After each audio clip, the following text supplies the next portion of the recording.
సంగారెడ్డి జిల్లా పటాన్చెరు మండలం రుద్రారం హైవేపై అగ్ని ప్రమాదం జరిగింది. ముంబై నుంచి విజయవాడ వైపు వెళ్తున్న కంటైనర్ లారీలో మంటలు చెలరేగాయి. షార్ట్ సర్క్యూట్తోనే అగ్ని ప్రమాదం జరిగినట్టు అంచనా వేస్తున్నారు. రోడ్డు మరమ్మతులు చేస్తున్న ట్రాక్టర్, ట్యాంకర్తో స్థానికులు మంటలను అదుపు చేశారు.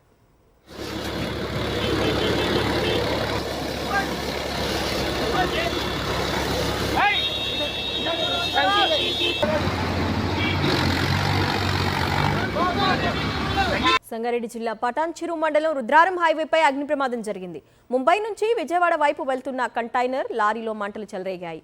షార్ట్ సర్క్యూట్తోనే అగ్ని ప్రమాదం జరిగినట్టు అంచనా వేస్తున్నారు. రోడ్డు మరమ్మతులు చేస్తున్న ట్రాక్టర్, ట్యాంకర్తో స్థానికులు మంటలను అదుపు చేశారు.